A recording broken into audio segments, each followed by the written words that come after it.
Todos los creyentes no tenían sino un solo corazón y una sola alma. Eso hay que tenerlo en cuenta. Porque el Evangelio de San Juan, en el capítulo 17, nos va a decir una cosa muy hermosa. Es el discurso de despedida de Jesús, lo que el Señor quiere para nosotros. Dice en el capítulo 17, en ese discurso de despedida, dice primero que todo en el versículo 11 lo siguiente: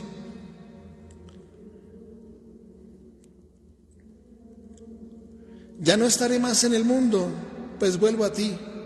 Mientras que ellos están en el mundo, Padre Santo, cuídalos en tu nombre, el que tú me has dado, para que sean uno como nosotros. Y después dice, en el versículo 19,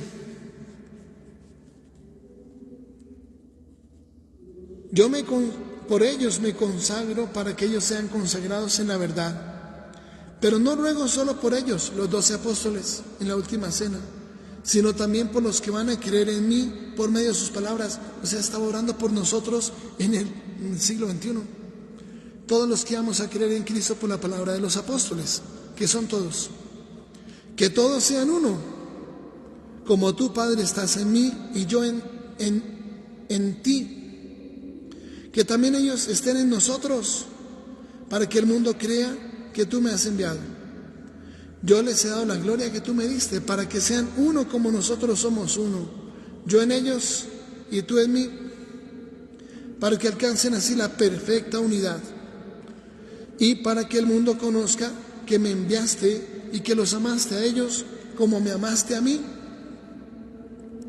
Padre, quiero que los que me dices estén conmigo, para que contemplen la gloria que tú me has dado, porque me amaste desde antes de la creación del mundo. Dice 4 veces, Padre, que todos sean uno. Y dice 2 veces, para que el mundo crea que tú me has enviado. Es una institución visible. Es una institución visible. Y esto es tan delicado que San Pablo nos va a decir una cosa fundamental en la carta de San Pablo a Tito. Tito es el obispo de Creta. Creta es una isla pequeñita que queda ahí en la mitad del mar Mediterráneo. Y dice así, en el capítulo 3, versículo 9, 10 y 11. Pero evita controversias necias, genealogías, pleitos y discusiones sobre la ley, pues son inútiles y vanas. Después de amonestar una y otra vez al que fomenta divisiones, apártate de él, pues ya ves que se trata de un pervertido que sigue pecando, condenándose a sí mismo. Eso es Tito 3, 9 al 11. Es tan grave dividir la comunidad que menciona que es una perversión y que lleva a la condenación. Ojalá ese texto no estuviera en la Biblia, pero sí está. Sí está. Porque tenemos que ver una cosa. Dice el Señor en 1 Timoteo 4, el Espíritu afirma con claridad que en los últimos tiempos algunos renegarán de la fe y harán caso a espíritus engañadores y a enseñanzas diabólicas, inducidos por la hipocresía de gente embaucadora cuya conciencia está embotada. Ellos prohíben casarse y mandan a los creyentes que ya han conocido la verdad a abstenerse de alimentos que Dios creó para que agradeciéndole los consuman. Porque todo lo creado por Dios es bueno y nada es despreciable si se recibe agradeciéndole, pues la palabra de Dios y la oración lo santifican. Está diciendo que algunos en los últimos tiempos apostatarán de la fe. ¿Cuál fe? Pues es que es una sola. Es que no son dos. No estamos diciendo me voy con esta, me voy con aquella, creo esto o creo aquello. Unos dicen que Jesús sí es Dios, otros dicen que Jesús no es Dios. Pero es que ¿cuántas veces luego hay? Un solo Señor, dice su palabra, un solo Señor, una sola fe, un solo bautismo. Entonces cuando dice que algunos apostatarán, renegarán de la fe, es la apostasía. ¿Y qué dice el Señor de la famosa apostasía? si habla del Señor de la apostasía. Es 2 Tesalonicenses 2. Miren lo que dice la apostasía. En cuanto a la venida de nuestro Señor Jesucristo y a nuestra reunión con Él, les suplicamos, hermanos, que no pierdan fácilmente la cabeza, ni se alarmen por alguna revelación, rumor o supuesta carta nuestra, afirmando el día del Señor ya ha llegado. ¿No es la predicación protestante? Cristo viene pronto, ya viene, ya pasado mañana viene. Eso ya está prohibido aquí. Que de ningún modo nadie los engañe, porque primero tiene que venir la apostasía y manifestarse el hombre de la iniquidad, el hijo de la perdición, el que se alza orgulloso contra todo lo que es divino o es digno de adoración, hasta llegar incluso a sentarse en el templo de Dios, presentándose a sí mismo como si fuera Dios. ¿No recuerdan acaso que les decía eso cuando estuve con ustedes? Ahora ya saben qué lo retiene para que se manifieste solo en el momento dispuesto. De hecho, el misterio de la iniquidad ya está actuando. Solo hace falta que salga de en medio quien todavía lo retiene. Y entonces se manifestará el impío, a quien el Señor Jesús destruirá con el soplo de su boca y anulará con el esplendor de su venida. La venida del impío, por el poder de Satanás, será con toda clase de milagros, con señales y prodigios falsos y con todo tipo de engaños propios de la injusticia, para que los que están en vías de perdición, por no haber aceptado el amor a la verdad, para los que están en vías de perdición, por no haber aceptado el amor de la verdad para salvarse. Por eso Dios les manda un poder que induce al error, para que ellos crean en la mentira y así sean condenados todos los que no creyeron en la verdad, sino que por el contrario se deleitaron en la injusticia. Miren lo que está hablando. Dice que el que se alza orgulloso contra todo lo que es divino o digno de adoración. ¿Qué es divino y digno de adoración desde hace 2000 años? La Santísima Eucaristía. Es Dios. Es Dios. Esto lleva 2000 años celebrándose. 2000 años en que creemos con todo el corazón una sola cosa, que Cristo está presente ahí en ese pedacito de pan.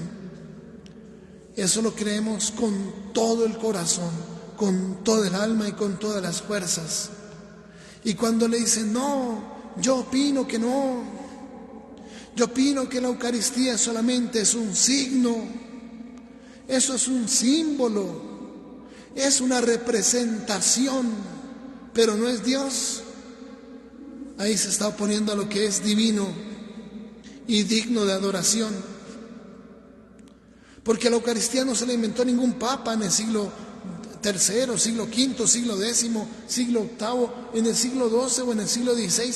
No, la Eucaristía tiene su origen en la cena del Señor, cuando Jesús dijo, hagan esto en memoria mía. ¿Y qué estaba haciendo? Tomó el pan, pronunció la acción de gracias, Eucaristein, lo bendijo, lo partió, se lo dio. Tomad esto, es mi cuerpo, coman todos de él. Y cuando tomó el cáliz lleno de vino, dijo, tomad y bebed todos de él, es el cáliz de mi sangre. ¿Qué vamos a consumir? Su sangre. ¿Pero a qué sabe? A vino. Pero dice, es mi sangre, sangre de la alianza nueva y eterna, que será derramada por vosotros, por todos, por muchos, para el perdón de los pecados. Eso está en San Lucas 22.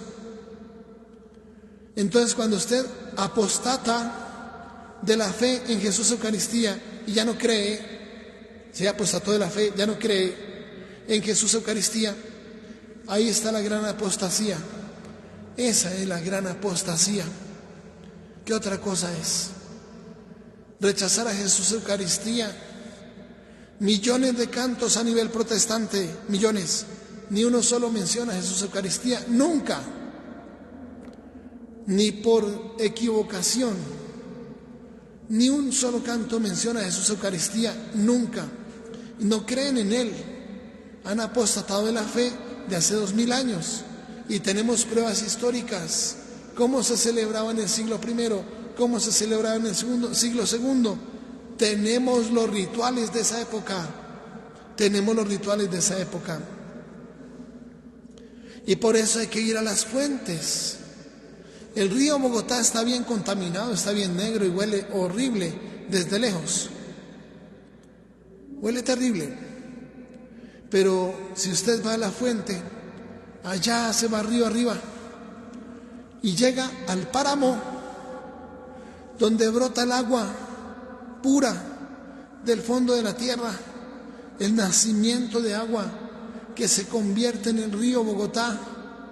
Ahí el agua es pura. Vaya allá al siglo I, la verdad completa está en el siglo I y la Iglesia Católica la conserva intacta. En cambio, a nivel protestante, cada uno se inventa una cosa distinta. Cada uno se inventa una cosa distinta. Y es terrible que testigos de Jehová digan que Jesús, Eucaristía, que no, que ahí lo que está en el pan es Satanás. Pero espérese un poquito, ¿no se le está yendo la mano diciendo una cosa así de delicada? Que es una idolatría el pan, que porque están adorando a un hombre que se llama Jesús, pero que no es Dios, porque ellos no creen que Jesús sea Dios. Que están adorando a un hombre que es Jesús y no están adorando a Dios, y que Dios es un Dios celoso. Que como así que adorando al hombre Jesús cuando Jesús no es Dios. Eso es lo que ellos enseñan, que Jesús no es Dios. Eso se llama apostasía de la fe. Apostató de la fe. Y cuando afirma una cosa de esas, eso se llama herejía, o sea, un error en la fe. Y se genera otro pecado que se llama cisma, o sea, división. Ya no se reúne en el templo con todos, que porque está lleno de ídolos. Y entonces se van y arman un grupo aparte por allá en un salón muy bonito. No, esperemos. No es el plan de Dios. Que nunca vuelvan al templo, que ya no se congregan, que ya no hacen parte de. Si es que el Señor dice en Efesios 5:23 que la iglesia tiene una cabeza que es Cristo, Cristo es la cabeza del cuerpo de la iglesia.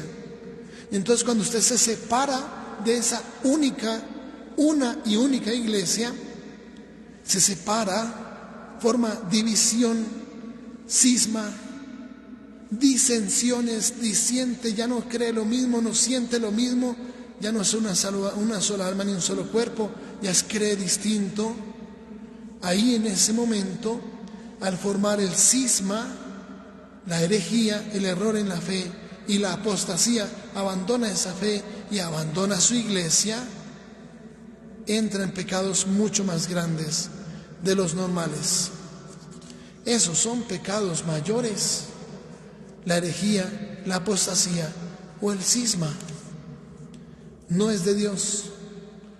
Hay gente que dice, no, yo prefiero que fulanita se convierta en protestante antes de que se convierta en prostituta. Pero espérese, cuando entra en protestantismo está cometiendo pecados mucho más graves que la prostitución. Mucho más graves que la prostitución, claro que sí, según la Sagrada Escritura, ¿no? Mira lo que dice Hebreos 10, versículo desde el 23. Leamos lo siguiente, dice: mantengamos firmes la confesión de nuestra esperanza, pues quien hizo la promesa es fiel. Ayudémonos los unos a los otros para alentarnos en el amor y las buenas obras. 25. No faltemos a nuestras reuniones, como algunos tienen por costumbre, Al contrario, animémonos mutuamente, tanto más cuando ven que ya se acerca el día del Señor. Porque si después de haber recibido el pleno conocimiento de la verdad, pecamos deliberadamente, ya no queda ningún sacrificio por los pecados, sino solo la terrible espera del juicio y del fuego ardiente que devorará a los rebeldes. Miren lo que está hablando después de abandonar la comunidad, de ya no reunirse, abandonar la propia asamblea, ya no se congrega, ahora va a otro sitio, o ya no va a ningún sitio, hace su oración a su manera y ya no va al templo. La Sagrada Escritura nos dice que no es el camino, que ahí se está desobedeciendo. Esa apostasía, herejía y cisma son pecados de ligas mayores, son pecados de los más graves que existen en la Sagrada Escritura. Ejemplo, Datán, Coré y Abirón. Ellos tres querían usurpar el sacerdocio. Decían que ¿por qué solamente Aarón tiene que ser el sacerdote? Yo también puedo. ¿Los hijos de Aarón solamente? No, yo también puedo. Y quiso usurpar el sacerdocio sin ser sacerdote. Sin ser sacerdotes, Datán, Coré y Abirón. Y Dios les dice a ellos que se presenten con sus incensarios, que presenten el incienso. ¿Y qué pasa? Brota fuego de los incensarios que consume a Datán, Coré y Abirón. O sea, su rebeldía, su rebelión, su oponerse, su formar rancho aparte, querer usurpar el sacerdocio sin ser sacerdote, ejercer funciones sacerdotales sin ser sacerdotes, atrajo esa maldición que brotó fuego del incensario que tenían en sus manos y los consumió. Eso es delicado. Por eso la apostasía ya existe, ya está. Y es cuando la fe, como dice 1 Timoteo 4, en los últimos tiempos algunos apostatarán de la fe, renegarán de la fe. Y eso ya existe. Y ahora tiene una fe distinta, no es de Dios. En eso hay que tener cuidado, mucho cuidado. Porque el día en que uno le da cuentas a Dios, ¿qué va a decir? ¿Que no sabía? Si no lo sabía, ya lo sabe. Hoy escuchó la palabra de Dios que nos invita a permanecer unidos. Un solo Señor, una sola fe, un solo bautismo. La misma Biblia es una sola. ¿Por qué le cambia? ¿Por qué le pone? ¿Por qué le quita? La Biblia es una sola. No la modifique, déjela entera. ¿Cómo le va a quitar usted? Por más que conozca cosas de la Biblia, usted no es nadie para decir que los apóstoles se equivocaron, que la Biblia que los apóstoles tenían, leían, predicaban, porque ellos predicaban a los griegos, en sus manos estaba la Biblia completa, que la Biblia de ellos está equivocada, que los apóstoles se equivocaron, que la verdad es que hay que arrancarle libros a la Biblia. No, eso definitivamente no es. ¿Lo hacen con buena voluntad? Claro, no se les niega, pero hay pecados muy graves ahí de por medio. ¿Cómo nos vamos a meter a cometer un pecado de apostasía, herejía o cisma? Si los pecados de prostitución, de asesinato, de borrachera se quedan en pañales al lado de la apostasía, la herejía o el cisma, según la Sagrada Escritura. Entonces hay que tener cuidado. Tanta gente piensa que es lo mismo. No, que es lo mismo.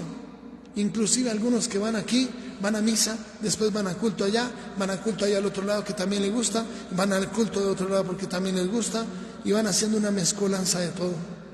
Solo le falta que se ponga a hacer yoga, reiki, haiki, y completa el paquete. Es un tema delicado. Y miren en ese texto de 2 Tesalonicenses 2, donde habla de la apostasía, de que van a rechazar lo que es santo, divino, digno de adoración. Menciona que ese que hace eso se va a poner en el lugar de Dios, se va a sentar en el templo de Dios como si fuera un Dios. Y ya pasó, ya está pasando. Hay una religión X No digo cuál, para no meterme en líos. Hay una religión X en este mundo donde un señor dice que su mamá era la reencarnación de la Virgen María, nada más y nada menos, se metió con el tema de la reencarnación, y que él, que nació de ella, es la reencarnación de Jesús, nada más y nada menos. O sea que está diciendo, soy Dios, adórenme. ¿Seguro? ¿Seguro que sí? ¿Soy Dios? Adórenme. Yo soy la reencarnación de Jesús. Uy, ¿seguro? Casi nada, se quedó sin título definitivamente. ¿Hace parte de la Santísima Trinidad entonces? ¿Seguro que sí? ¿De verdad es la reencarnación de Jesús? Pero si la Sagrada Escritura dice que la reencarnación no existe. Hebreos 9:27 dice, el hombre muere una sola vez y viene el juicio. Seremos juzgados en el momento de morir, el juicio particular. No es el juicio de las naciones, ese después vendrá cuando a todos nos reúnan frente al trono de Dios. El hombre muere una sola vez y viene el juicio. Eso está en la Sagrada Escritura. No existe la reencarnación. No existe. Es peligrosa esa doctrina, porque el maligno le hace creer que se va a reencarnar en la próxima vida y que si le está yendo mal hoy es porque el karma, que es una maldición porque usted se portó mal en la vida anterior, entonces que el karma le está pagando, le está cobrando las cuentas, y que entonces si se porta bien en su próxima reencarnación le va a ir mejor. No, eso no es de Dios. Eso es sumamente peligroso. Tan peligroso que hay gente que se ha quitado la vida esperando que en su próxima reencarnación tenga más platica, que aquí en esta reencarnación no tuvo tanto dinero como quisiera tener. Hay gente que ha hecho eso. Entonces no es tan sencillo. Cuando esas cosas llegan, cuando esos mandamientos se interponen, se meten, se mezclan y cambiamos la fe de hace 2000 años, pues atar de la fe, ya no permanecer en lo que aprendieron desde el principio, como dice 2 Timoteo 3:14, ¿sí? Permanece en lo que has aprendido y que se te ha confiado, sabiendo de quién lo aprendiste, de los apóstoles, y que de niño conoce la Sagrada Escritura, que parte de la sabiduría, que por la fe en Cristo Jesús conduce a la salvación. Entonces, si la Sagrada Escritura dice eso, por algo el enemigo nos quiere desviar. Pues claro, esa era la estrategia del maligno. ¿O será que creemos que el maligno se va a presentar con cachos y con cola? ¿Sí? Con su forma horrible de ser, porque se desfiguró, perdió la imagen y semejanza de Dios. Pensemos que el diablo se nos va a presentar y nos va a decir, miren, esta es mi doctrina, por favor apréndansela, que es que quiero que se desvíen. No, él llega con la Biblia en la mano y le dice, María tenía más hijos. En Marcos 6 dice, y Santiago, José, Judas y Simón, los hermanos del Señor, y no están aquí sus hermanas con nosotros, mínimo son 2 porque están plural. Entonces, 6 hijos. Eso significa que María tenía más hijos y que por lo tanto la Iglesia Católica les ha dicho mentiras durante 2000 años. Lleva 2000 años diciendo mentiras, porque siempre la Iglesia Católica, desde los apóstoles hasta hoy, ha mencionado que la Virgen María es virgen. Y sale con la Biblia en la mano a decir el maligno, mire, le demuestro que María no es tan virgen. Si ya tuvo 6 hijos, ¿a qué hora va a quedar virgen? ¿De quién? Esa es la estrategia del enemigo. Que usted no vaya al templo, que porque piensa que son ídolos las imágenes. Cuando los apóstoles, ellos leyeron Éxodo 20, imposible que no, y permitieron las imágenes. San Lucas pintó la primera imagen de la Virgen María. Los apóstoles nos enseñaron acerca de las imágenes. Todos los apóstoles están equivocados de verdad. ¿Apareció la verdad ahora sí, al fin en el mundo? No creo. Esa verdad completa estaba en el siglo I. ¿Cuáles costales que acaba de aparecer la verdad? No olvídese. La Sagrada Escritura dice que ya estaba la verdad completa. Es la promesa de Jesús a los apóstoles al enviar el Espíritu Santo. Entonces, no nos metamos a decir cosas que no sabemos. La ignorancia es atrevida. Entonces, pidámosle al Señor mucha sabiduría. ¿Cómo será el día cuando nos paremos ante Dios a dar cuentas?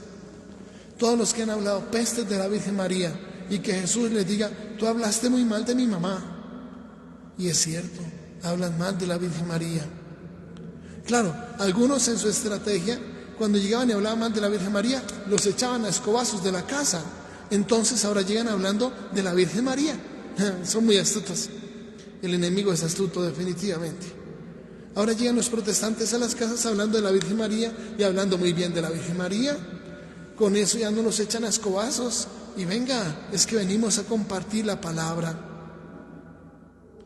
Es el tiempo de pedirle al Señor mucha sabiduría. No nos dejemos engañar. Desconocer la Escritura es desconocer a Cristo, como va a decir San Jerónimo, cuya fiesta es mañana. El que ignora la Escritura ignora a Cristo. Conozcámosla. Es que ni Biblia tenemos, así de mal andamos. Conozcámosla, leámosla.